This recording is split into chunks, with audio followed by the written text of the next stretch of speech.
Well, navigating leadership challenges in EEO in a changed world, to us, really came in the definition of how we saw a changed world. And for us, it was two-pronged. It was economic, and it was the exponentially expanding virtual community. From the standpoint of the economy, what we've seen is that the duration of the economic downturn, the recession, has taken its toll on all of us. We as a consumer and society expect more from everyone, and as we expect that within the society and the virtual community, we expect that of government. So you've got that dynamic that's always playing. And we used to have a pendulum that would swing back in an economy and things would go back to where they used to be. That isn't the stage that we're living in anymore. The stage we're living in is technologically, we move decades in the matter of years.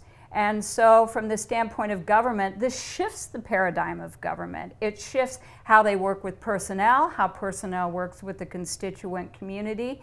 And from a standpoint of looking at a virtual community as a organic, continuously moving society, and we are linking to it from government and from business and from ourselves from hierarchy.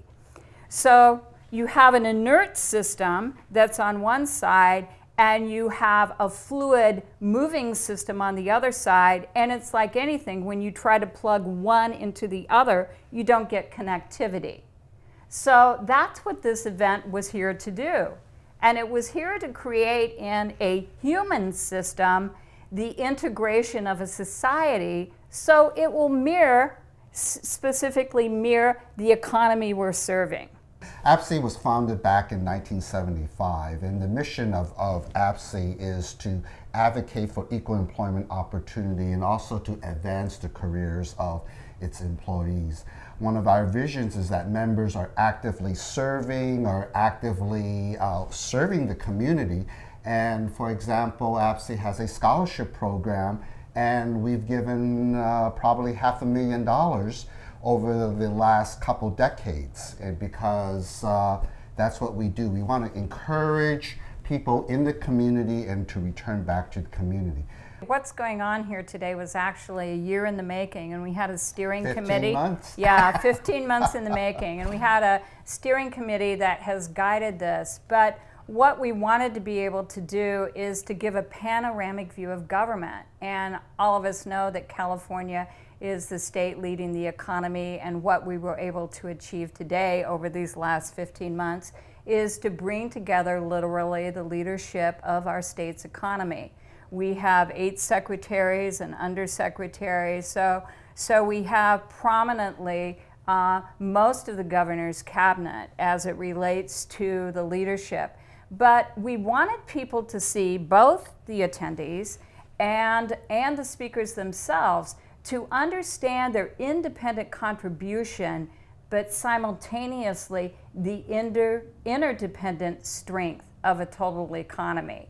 And I know that was the outcome that we achieved. Well, again, I think it's, we have, as you pointed out, we've gotten 8 agency secretaries. I think we have perhaps 2 undersecretaries, and in comparison, I recently was organizing a conference on behalf of the governor's office, and the First Lady was attending, and we were only able to get 1 agency secretary. So I think this is an outstanding achievement. And the backstory with all of this, with our steering committee, is we literally picked up the phone and cold called the secretaries' offices. And it really comes in communicating a story and being able to explain to them why this is different and why they need to become involved. And all of us were really excited about the preparatory types of activities that would occur with the different agency secretaries, and how excited.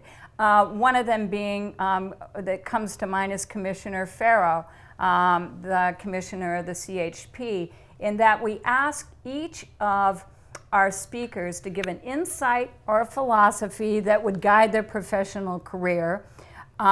And he personally got so excited about that because for him, his father has guided his life. And he shared with us the ABs of leadership as came to him by his father.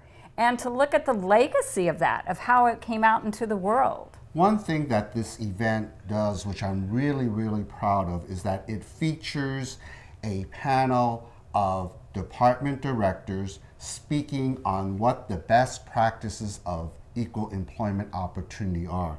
I've been in this field for over 3 decades, and this is the very first time you have department directors speaking in terms of, I think, the best practices of EEO are, and so that's phenomenal. Well, and I really think that that speaks to the mission of APSE. And as the only sitting Caucasian on the full Asian board, what has really impressed me about APSE is that as an oppressed society, their focus and acute attention to diversity, and they just walk their talk in the world. And so I think that your ability to pull all of those EEO directors into EEO best practices just speaks to the legacy of what APSE has given to our community. And I think it's represented in terms of our awards, our leadership awards that we're giving. I think this is a phenomenal forum.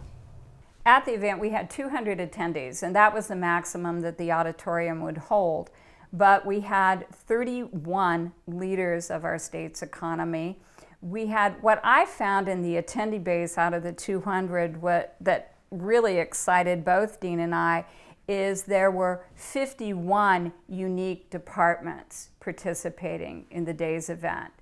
And from a standpoint of feedback, you know, one of our leaders came to us afterwards, and she felt that it was really unprecedented, the ability to pull together this magnitude of leadership into the context of one forum.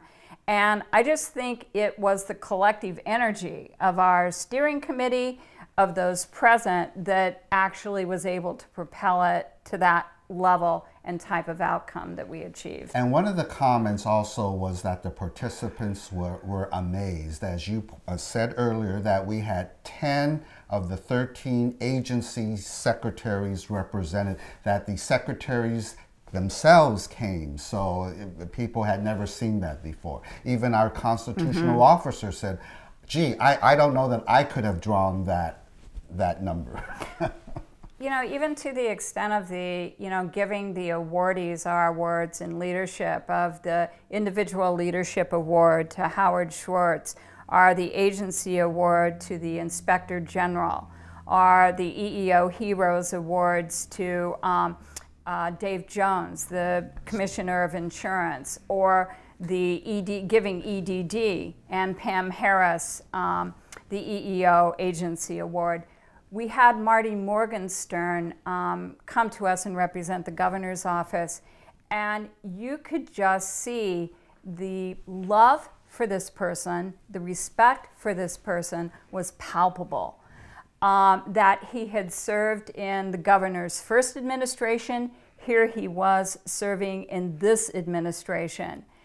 And to hear the recipient in terms of Howard Schwartz saying, not only have you made my day, made my month, but you've made my year. Yeah. So there was real sincere appreciation in terms of being recognized. Yeah, I think in this economy we've all been so impacted that it's created a stressful environment for all of us. And that human touch that looks out and recognizes the contribution you've made to society and what you have given happens all too infrequently.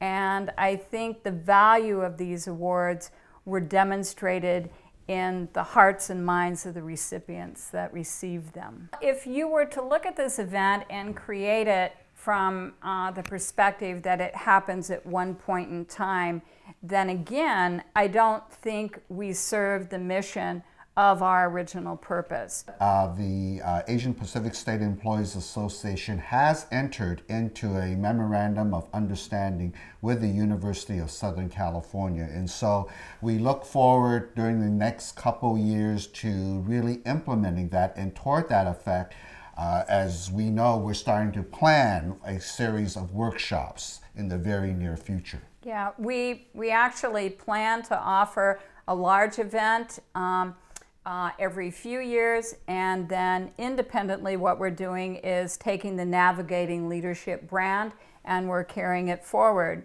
So we're fortunate to have much of the leadership enthusiastic that presented at this event come in and teach workshops in an ongoing manner to government and the public community. Whole systems is really not jargon. It's a way of describing or creating a mirror that actually reflects on social communities and virtual communities. As an example, the graphic that we put up for all of our attendees is we look at the hierarchical world that we live in. And hierarchy is not just government, it's private enterprise, and there's a lot of hierarchy in how we govern our own lives, of segmenting our lives rather than seeing life holistically and beyond that.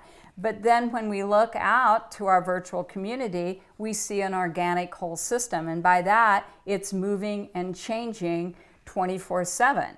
And so what you're doing is you're looking at a hierarchy that's inert and inflexible and operating from a chain of command, and you're trying to plug it into a fluid and agile marketplace. And I think that's why we're not getting the connectivity. So to intricately put together this event, what we did is we paralleled it to a wheel where the hub was the goal and the spokes were the resources that connected to the hub to produce the goal and achieve the outcome. And so we had the New Paradigms Roundtable where the hub was tools that would guide people in thriving in a changed world. Or if you look at the Secretaries Roundtable, the goal was to look at the challenge that your agency has faced, but from the perspective of opportunity it created. And then in the EEO best practices, the hub of that wheel were the EEO best practices with the interdependent strengths of the contributing speakers to that. And so what you were able to see was not only the independent value that each agency created to the whole of our state's economy, but the interdependent panoramic strength of what occurs when you see the whole of who we are as a society or as an economic system.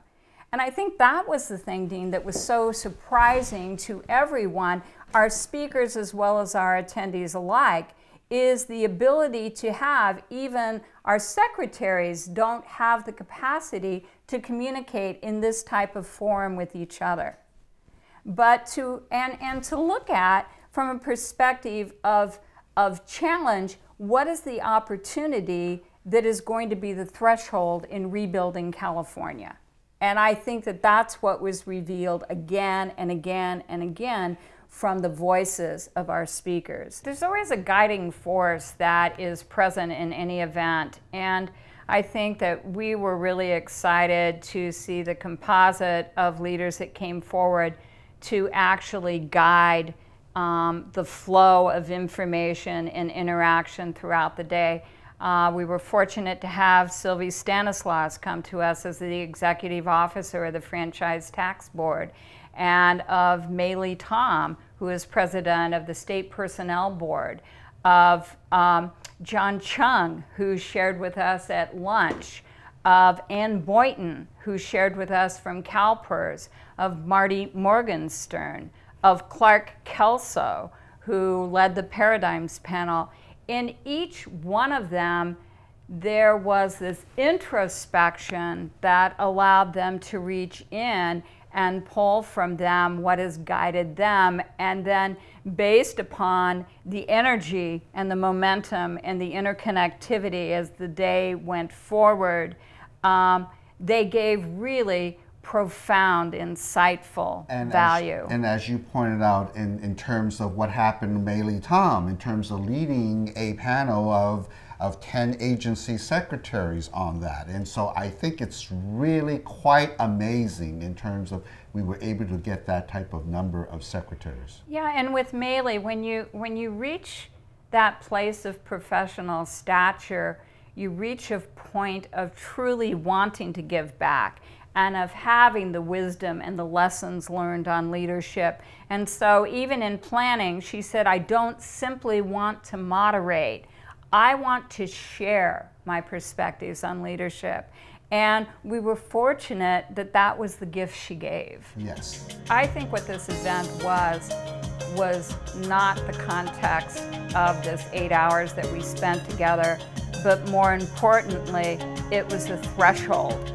And I'm looking forward, now that we have the MOU signed between APSI and USC, that we are going to be engaging in a series of workshops in terms of continuing this brand of leadership.